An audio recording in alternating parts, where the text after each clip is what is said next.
গতকাল বিকেল থেকে একটা খবরে ভীষণ তোলপাড় শুরু হয়েছিল চারদিকে। সেটা হচ্ছে উপদেষ্টা আসিফ মাহমুদ সজীব ভুঁইয়ার একটা ব্যাগে স্ক্যানিংয়ের সময় সেখানে পিস্তলের গুলি সহ ম্যাগাজিন পাওয়া গেছে। পিস্তল ছিল না, গুলি ভর্তি ম্যাগাজিনটা ছিল। নানা রকম ঘটনা ঘটে। আমি একটু যদি প্রেক্ষাপটগুলো বলে রাখি, আমি প্রায় বলি যে আমার এই ভিডিওগুলো এক ধরনের ভিজুয়াল ডায়েরির মতো হয়ে থাকবে। মানে প্রথম দু একটা পোর্টালে নিউজটা আসে এবং সেই নিউজগুলো সরিয়ে ফেলা হয়। ইনফ্যাক্ট এটা খুবই সিগনিফিক্যান্ট একটা ব্যাপার, এটা নিয়ে বেশি আমরা কথা বলবো।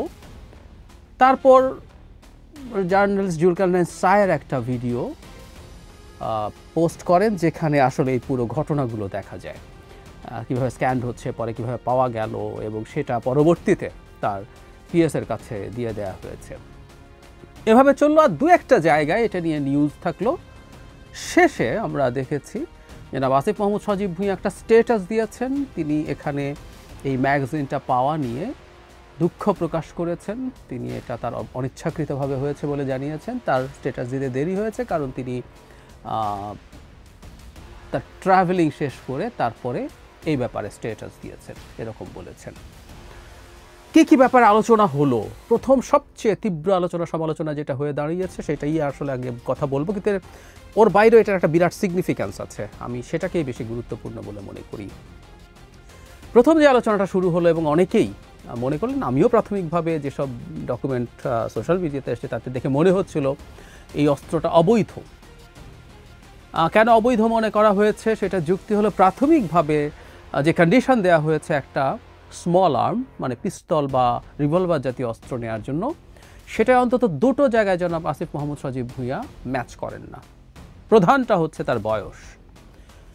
ওখানে বলা আছে যে লং ব্যারেল গান মানে লম্বা নলের বন্দুক, সেটা তো আসলে রাইফেল, বড় অ্যাসল্ট রাইফেল বা এসব নেওয়া যাবে না। লম্বা নলের বন্দুক বলতে বোঝানো হচ্ছে শর্ট গান, যেগুলোকে আমরা এক নলা দো নলা বন্দুক এভাবে বলি। সেটার জন্য 25 বছর, আর স্মল আর্মের জন্য, কারণ এগুলো অনেক বেশি প্রাণঘাতী এবং এগুলোর জন্য যে বয়সটা ঠিক নির্ধারিত হয়েছে সেটা হচ্ছে 30। অনেকে খুঁজে দেখেছেন জনাব আসিফ মাহমুদ সজীব ভুঁইয়ার বয়স উইকিপিডিয়াতে 26 দেখাচ্ছে, ওনার বয়স 30-এর কম, এটা ফর শিওর। তো তাহলে তিনি তো এই বয়সই ম্যাচ করেননি। আরেকটা প্রশ্ন আছে, সেটা হলো পিস্তলের জন্য এর আগের 3 কর বছরে মানে 3 বছর তাকে 3 লাখ টাকা ট্যাক্স দিতে হবে।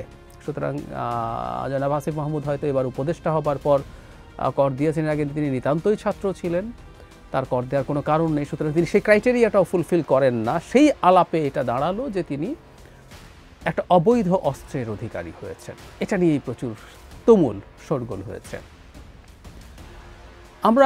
আমি পরে ইনফ্যাক্ট এইটার যে নীতিমালা পাওয়া যায় সেটা বের করে দেখতে গেলাম এবং সেখানে দেখলাম আসলে না, ওনার এই অস্ত্রটা অবৈধ না। তিনি ব্যাখ্যা দিয়েছেন যে এই অস্ত্রটা কেন। জুলাই গণঅভ্যুত্থানের কারণে তিনি এবং তার পরিবার নিরাপত্তাহীনতায় ভোগেন, এটাও ভুল না। তাদের এই নিরাপত্তাহীনতা থাকতে পারে, সম্ভাবনা আছে। যদিও একজন উপদেষ্টার সেই ক্ষেত্রে তার নিরাপত্তা প্রোটোকল আছে, তিনি এবং তার পরিবারেরও আমি যতদূর জানি নিজের তার তো আছেই। হোয়াট এভার, তিনি এটা ফিল করতে পারেন এবং সেই কারণেই তিনি এই অস্ত্রটা কিনেছেন বলে বলেছেন। এখন আমরা যদি দেখি সেটা আসলে অবৈধ না, কারণ আর্টিকেল 32 এই যে ক্রাইটেরিয়া, এটার মধ্যেই আছে বিশেষ কিছু মানুষের জন্য। এই তালিকার মধ্যে দেখুন, এর মধ্যে কিছু মানুষের জন্য এই দুটো শর্তই, আয়করের শর্ত এখানে শিথিল করা আছে এবং বয়সের শর্ত শিথিল করা আছে। সুতরাং জনাব আসিফ মাহমুদ কত টাকা ট্যাক্স দিয়েছেন, তার বয়স কত, এটা ম্যাটার করে না পিস্তলটা কেনার জন্য। সুতরাং এটা একটা অবৈধ অস্ত্র না, এটা একটা বৈধ অস্ত্র। সমস্যা এখন তারপরে দুটো আছে, যেটা খুবই ভয়ঙ্কর। একটা খুবই ভয়ঙ্কর, ছোটটা হচ্ছে তিনি একটা ম্যাগাজিন তার ব্যাগে নিয়ে চলে এসছেন।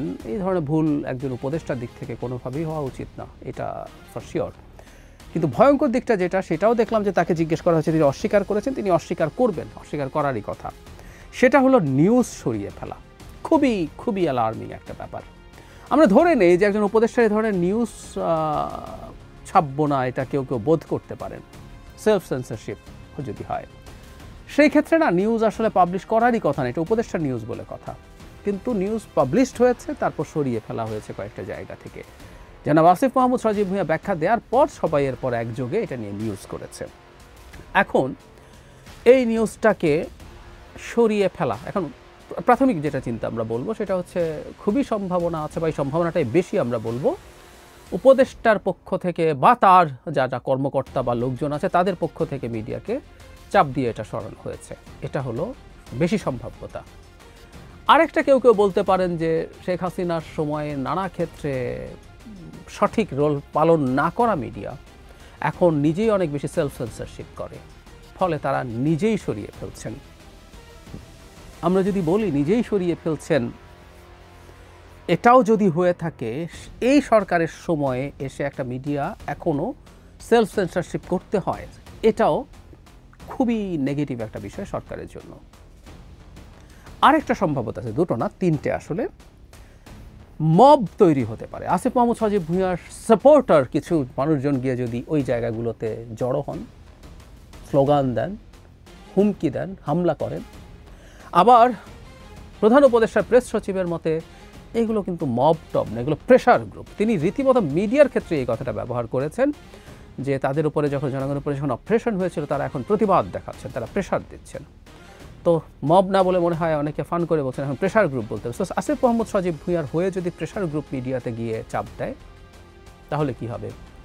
আমি গত বেশ কয়েক মাসে অনেক মিডিয়াতে যাওয়া হয়, অনেক টিভিতে টক শো করা হয়, সেই কারণে খুব ভালোভাবে জানি যে অনেক টিভি চ্যানেল এই আলাপ করেন, এই কথা বলেন যে খুব মানে একটু স্পষ্টভাবেই বলে যে তারা এখন, আগে একটা ব্যাপার ছিল যে সরকার কোন খবর নেবে নেবে না, কোনটার ব্যাপারে ক্ষুব্ধ হবে, তারা সরকারের কথা মাথায় রাখতেন। এখন মোটা দাগে সরকারের দিক থেকে কোনো সমস্যা করা হচ্ছে না, কিন্তু তারা এখন মবকে ভয় পান। কোন বিষয়ে কে কার হয়ে এসে ঝামেলা করবেন তারা নিশ্চিত নন। এইটার কারণে একটা সেলফ সেন্সরশিপ তৈরি হচ্ছে। এটাও সরকারের জন্য খুবই খুবই ডিসক্রেডিটের ব্যাপার, কারণ এই মবগুলো তৈরি হওয়া এবং সেই মবের পক্ষে সম্মতি উৎপাদন তো সরকারের বাইরে আছে, সরকারের মধ্য থেকে হচ্ছে। যেন Shafiqul Alam press secretary pressure group বলে এগুলোকে সম্মতি উৎপাদন করছেন, এগুলোকে অবৈধ কিছু, এগুলো নেগেটিভ কিছু, সেই জায়গা থেকে মানুষকে সরিয়ে আনার চেষ্টা করছেন। এটা খুবই খুবই ভয়ঙ্কর ব্যাপার। তাহলে আমরা এই ঘটনায় আসলে মূলত এই ব্যাপারটাই আমাদের কাছে সবচেয়ে বেশি দৃষ্টিগ্রাহ্য বলে মনে হয়। এই প্রসঙ্গে তিনি যদি এই কাজটা করে থাকেন, করেছেন বলে আমি ধরে নেই, আমি সেটা মনে করি, কারণ তার অনেক আচরণ অনেক দিন থেকে আমাদের কাছে একটা এই সরকারের উপদেষ্টা সুলভ নয়। বালখিল্য আচরণ বা বালখিল্য আচরণ তো করছেন এবং অত্যন্ত বালক সুলভ অ্যারোগেন্স অনেক ক্ষেত্রে তার মধ্যে আছে। সুতরাং তিনি এই কাজ করতে পারেন, অ্যারোগেন্স, অ্যাগ্রেশন আছে, এগুলো সবই করতে পারেন। আমরা ছোট্ট একটা রিক্যাপ যদি করি, রিসেন্ট থেকে উল্টো দিকে যদি যাই, জনাব ইশরাকের সাথে অহেতুক একটা সংঘাতে তিনি জড়িয়েছেন। অবশ্য আমি আগেও বলেছি যে এই ক্ষেত্রে সরকারের সায় নিশ্চয়ই আছে, নাহলে তিনি করতেন না, কিন্তু তার জায়গা থেকেই এটা হয়েছে, তিনি এটা করেছেন। তার এপিএস, তার ব্যাপারে অভিযোগের তো সীমা নাই, তার এপিএস ভয়ানক দুর্নীতির জন্য অভিযুক্ত হয়েছেন, পদচ্যুত হয়েছেন, দুদককে গেছেন, দুদক তার দেশের বাইরে যাওয়া বন্ধ করেছে, তার মানে প্রাথমিক তদন্তে তারা খানিকটা সত্যতা তো পেয়েছেই। সেই জায়গায় জনাব আসিফ মাহমুদ সজীব ভুঁইয়ার ব্যাপারে কোনো ব্যবস্থা নেই। অনেকেই ফান করেন যে এপিএস খারাপ কিন্তু মন্ত্রী ভালো, উপদেষ্টা ভালো, অথচ এপিএসরা কাকে দিয়ে কাজ করাবেন বলে মানুষের কাছ থেকে টাকা নেন, দুর্নীতি করেন, এটা বুঝতে খুব বেশি জ্ঞানের দরকার নেই, একেবারে বেসিক কাণ্ড জ্ঞান দিয়ে বোঝা যায়। এর বাইরেও যেটা সবচেয়ে বেশি আলোচিত আমরা একটু স্মরণ রাখবো, তিনি সেনাপ্রধানের ব্যাপারে একটা ইন্টারভিউ দিয়েছিলেন। আমি খুব বিস্তারিত আর ওদিকে যাচ্ছি না। ইন্টারভিউ দিয়েছিলেন যেখানে তিনি এমনভাবে কথা বলেছেন, এমন ভাষায় কথা বলেছেন যেটা আমাদের সঙ্গে একটা মেজর সংকট তৈরি করেছিল। প্রধান উপদেষ্টার সাথে সেনাপ্রধানের একটা চরম বিভেদ তৈরি করেছে এবং এটা তিনি করেছিলেন একজনের প্রেসক্রিপশনে বলে দাবি করেছেন, অত্যন্ত মানে প্রবাসী একজন অত্যন্ত ইনফ্লুয়েন্সিয়াল সোশ্যাল মিডিয়া ইনফ্লুয়েন্সারের। তো এই রকম একটার পর একটা ঘটনা, এবং আমি দেখলাম এই যে সাম্প্রতিক মুরাদনগরের যে ধর্ষণের ঘটনা ঘটেছে সেটার ব্যাপারেও অভিযোগ করে তিনি এটাকে যেভাবে পোর্ট্রে করার চেষ্টা করছেন, সেটা নিয়ে বিএনপি মহাসচিবও দেখলাম যে তিনি একজন উপদেষ্টা এভাবে বলেছেন, পুরো নাম উল্লেখ না করে, সেটার ব্যাপারেও তিনি তাকে অ্যাকিউজ করেছেন। সত্যি বলতে এই উপদেষ্টার পদে থাকা উচিত ছিল না। আমি অন্তত সেনাপ্রধানের ঘটনাটার পর বা এপিএসের ঘটনার পর এই উপদেষ্টার পদে থাকার কথা ছিল না, কিন্তু আমি খুব অবাক হয়ে দেখি কাউকে প্রধান উপদেষ্টা সরাবেন না। মানে খানিকটা শেখ হাসিনার মতো আচরণ আমি দেখি এখানেও। শেখ হাসিনা কাউকে সরাবেন না, শেখ হাসিনা কোনো ভুল করতে পারেন না, কারণ শেখ হাসিনা মানে এই ধরনের অথরিটেরিয়ান রেজিমগুলোর ক্ষেত্রে যিনি সরকার প্রধান থাকেন, রেজিম প্রধান থাকেন, তার সম্পর্কে ন্যারেটিভটা এরকম তৈরি করা হয় যে তিনি অসাধারণ নিখুঁত, বিরাট শক্তিমান, তিনি ভুল করেন না।